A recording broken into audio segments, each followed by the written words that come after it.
In the quiet moments before dawn, when the world holds its breath between night and day, ancient prophecies whisper of a truth too terrible to acknowledge. The great deceiver has not merely come and gone, he walks among us still, his work so complete that we mistake his kingdom for our own design.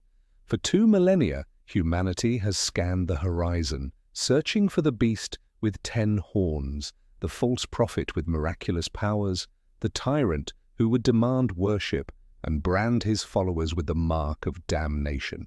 We expected armies marching beneath unholy banners. We anticipated the collapse of nations and the rise of a singular throne from which one man would rule the world with iron and blasphemy.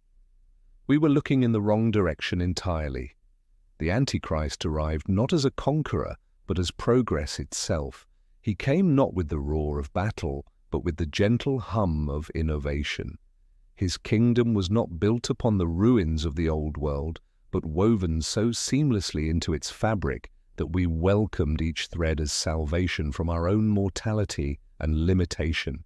Consider the words of the Apostle John, who first named the great adversary. He wrote not of a single beast, but of the spirit of Antichrist, already at work in the world, denying the divine nature of humanity and reducing existence to mere material substance. This spirit did not require flesh to inhabit. It needed only willing minds to carry its influence forward through generations, each one believing they were building a better tomorrow. The mark of the beast was never meant to be a literal brand burned into skin. It was always something far more insidious, a way of thinking that places material prosperity above spiritual truth, efficiency above compassion, and control above freedom. The mark appears upon the forehead, the seat of thought, and upon the right hand, the instrument of action. It is the badge of those who have surrendered their capacity for transcendent vision in exchange for immediate comfort and convenience. Look around you now. The prophecy speaks of a time when no one can buy or sell without the mark of the beast. In our age, every transaction flows through digital networks that track, record, and analyze our every desire. We carry devices that know our location, our associations, our private thoughts, typed into search engines in moments of vulnerability. We have voluntarily surrendered our privacy, our solitude, and our mystery to systems that promise connection but deliver isolation. The beast of Revelation was described as rising from the sea, that primordial chaos from which all earthly powers emerge. In our time, this sea is the vast network of global finance, technology, and media that shapes reality according to its own algorithmic logic. No single person controls this beast, yet it operates with singular purpose, consuming human attention, transforming authentic relationships into commodities, and reducing the infinite complexity of existence to data points that can be bought and sold. The false prophet who serves beside the beast was always meant to be a perversion of authentic spiritual authority. In our age, this role is filled not by a single individual, but by the entire apparatus of mass media and public education that shapes consciousness according to materialist assumptions. This modern false prophet performs great wonders, creating virtual realities so compelling that many prefer them to actual existence. It brings fire down from heaven in the form of entertainment that dazzles the senses while numbing the soul. The most profound deception of the Antichrist was never meant to be obviously evil. Scripture warns that if possible, even the elect would be deceived. This suggests a corruption so subtle, so reasonable, so beneficial in its immediate effects, that even those most devoted to truth might initially welcome it. The ultimate deception would present itself as the solution to humanity's greatest problems, while secretly severing the connections that make us human. In the ancient world, the number 6 represented incompleteness, falling short of the perfect 7. When tripled, as in 666, it becomes the perfection of imperfection, a system that appears to function flawlessly while lacking the essential ingredient that would make it truly complete. That missing ingredient is the recognition of humanity's spiritual dimension, the acknowledgement that we are more than the sum of our material parts. Our modern civilization operates according to this number. We have built economic systems that maximize efficiency while ignoring ecological destruction. We have created communication networks that connect every corner of the globe while fostering unprecedented loneliness and alienation. We have developed medical technologies that can extend biological life while often ignoring the conditions that make life worth living. The tribulation prophesied in ancient texts was never solely about external suffering, though such suffering often accompanies spiritual crisis. The true tribulation occurs when humanity loses touch with its own essence, when the connection between the individual's soul and the source of all being becomes so tenuous that existence feels meaningless despite unprecedented material abundance. This tribulation has already begun. Rates of depression, anxiety, and suicide climb steadily in the world's most prosperous nations. Despite access to more information than any generation in history, people report feeling increasingly confused and uncertain about fundamental questions of meaning and purpose. The natural world, which once served as a constant reminder of humanity's place within a larger cosmic order, becomes increasingly distant from daily experience. The Antichrist's greatest victory was convincing humanity that spiritual reality is merely a primitive superstition that modern science has rendered obsolete.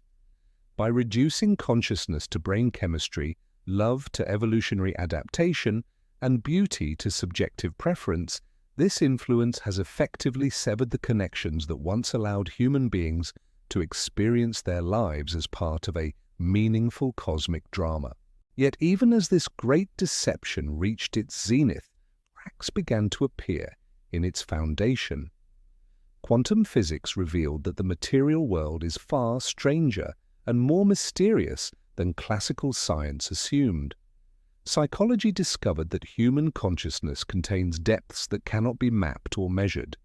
Even as technology promised to solve every problem, it became increasingly clear that the most important human needs for meaning, connection, and transcendence cannot be satisfied through material means alone. The false Messiah promised to make humanity like gods, knowing good and evil. This ancient temptation reappeared in our time as the promise of artificial intelligence that would think for us, genetic engineering that would perfect our bodies, and virtual realities that would fulfill our every desire.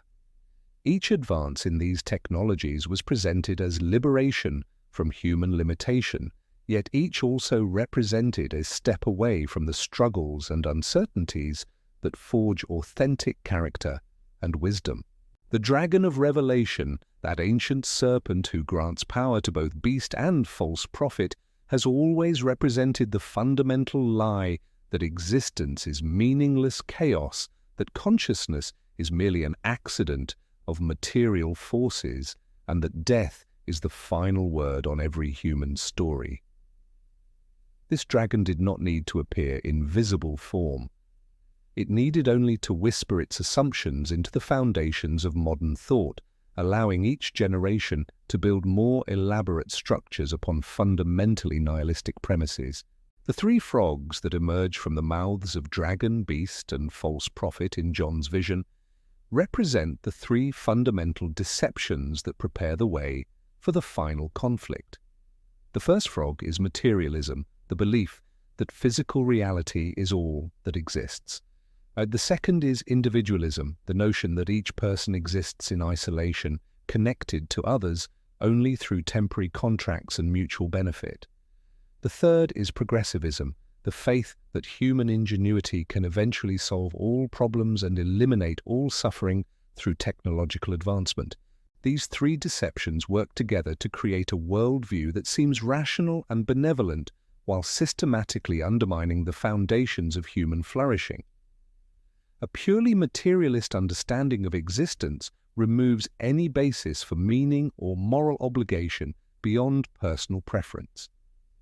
Radical individualism destroys the bonds of family, community, and tradition that provide identity and support. Unbounded faith in technological progress encourages the treatment of human beings as problems to be solved rather than mysteries to be revered. The wine of Babylon, mentioned in Revelation, represents the intoxicating nature of this deception. Those who drink deeply of purely materialist assumptions find themselves increasingly unable to imagine alternative ways of understanding reality. The wine creates a kind of spiritual numbness that makes transcendent experience seem impossible or irrelevant. Even when the resulting emptiness becomes unbearable, the solution appears to lie in more of the same: better technology, greater efficiency, increased control over natural processes.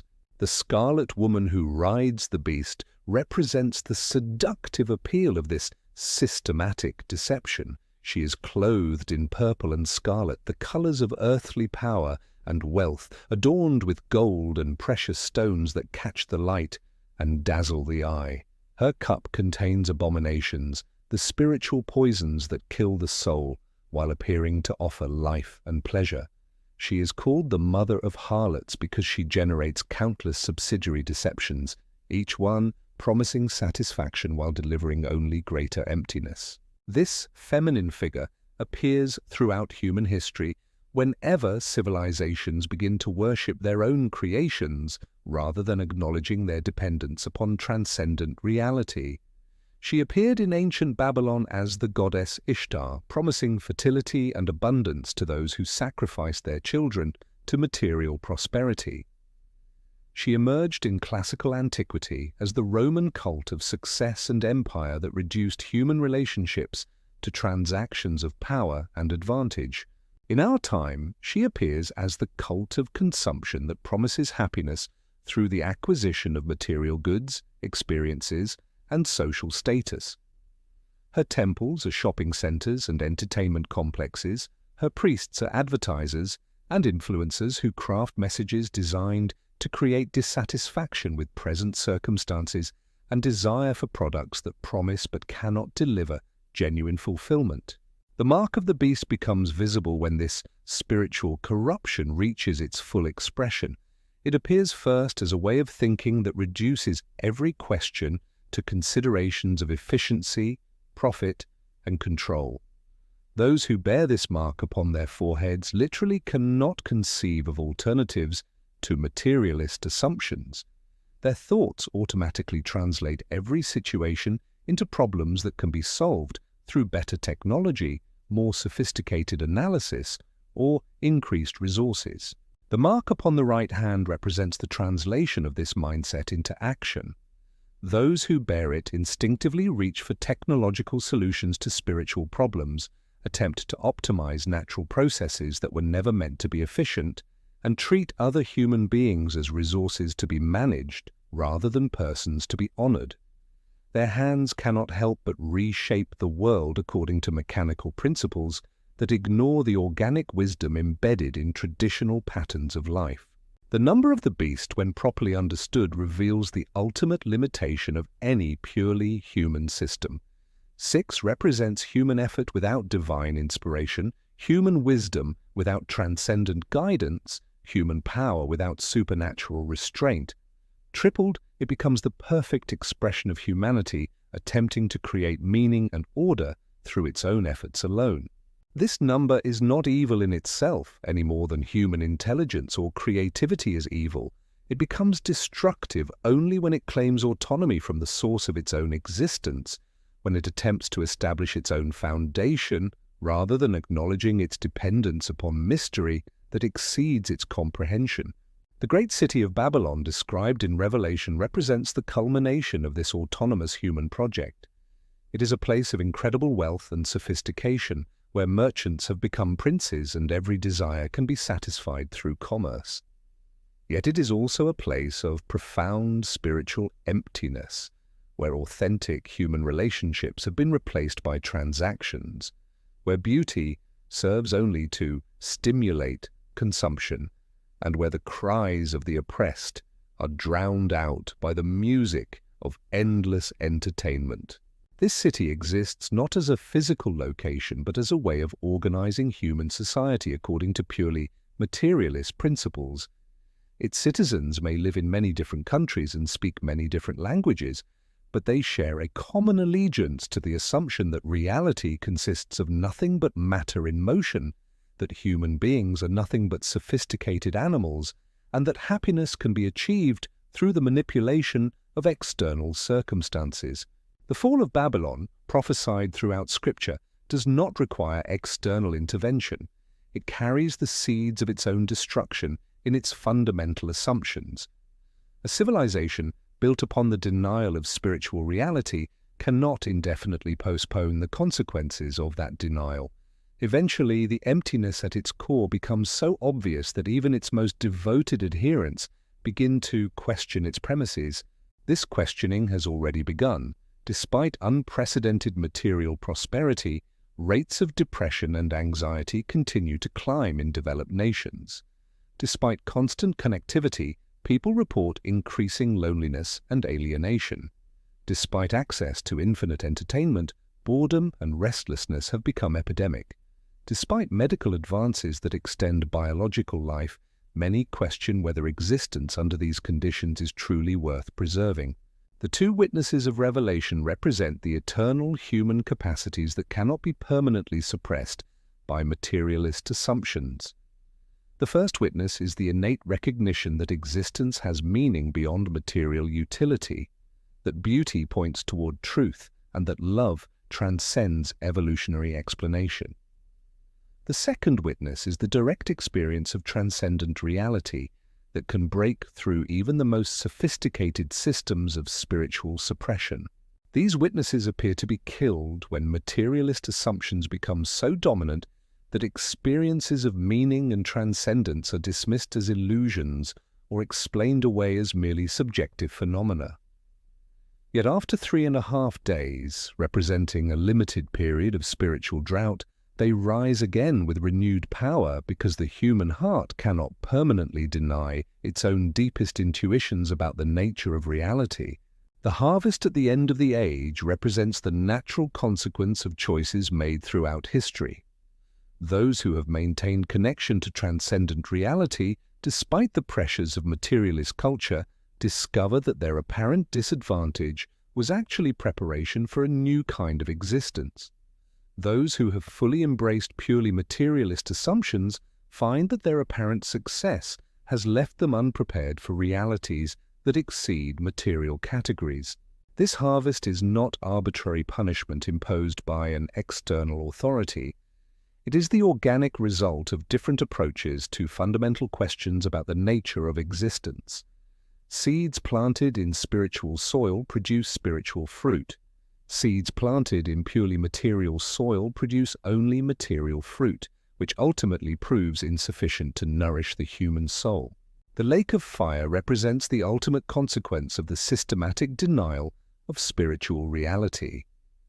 It is not a place of external punishment, but the internal condition of consciousness that has cut itself off from the source of its own existence.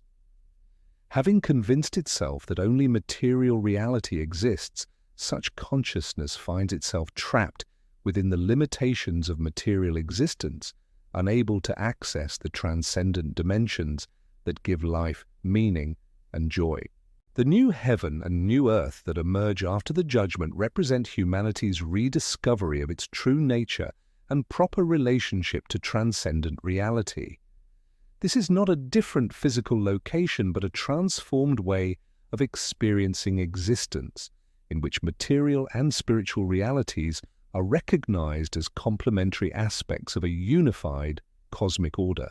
The holy city that descends from heaven represents human society organized according to principles that honor both material needs and spiritual aspirations. In this city, technology serves wisdom rather than replacing it, efficiency supports beauty rather than destroying it, and human relationships reflect the love that moves the sun and stars rather than reducing to mere transactions of mutual advantage. The river of life that flows from the throne represents the restoration of humanity's connection to the source of its own existence. When this connection is re-established, work becomes worship, relationships become revelations of divine love, and even the most ordinary activities participate in the cosmic drama of creation itself. The tree of life, whose leaves are for the healing of nations, represents the wisdom that emerges when spiritual and material realities are properly integrated. This tree grows beside the river of life because true wisdom requires both transcendent vision and practical application, both mystical insight and effective action in the world. The promise that there shall be no more death does not refer to the elimination of biological processes, but to the end of spiritual death, the condition in which consciousness experiences itself as isolated, meaningless, and ultimately insignificant. When human beings rediscover their true nature as spiritual beings having a material experience rather than material beings occasionally having spiritual experiences, death itself is transformed from final termination into transition within an ongoing cosmic story.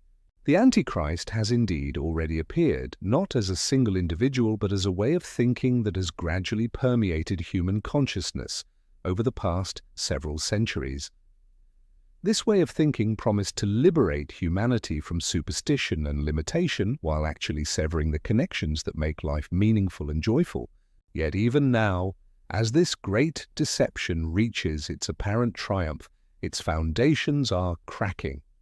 More and more people are discovering that material success cannot satisfy spiritual hunger, that technological connection cannot replace authentic relationship, and that explanations of life that reduce it to mechanical processes cannot account for the mystery and wonder that make existence precious. The awakening has begun.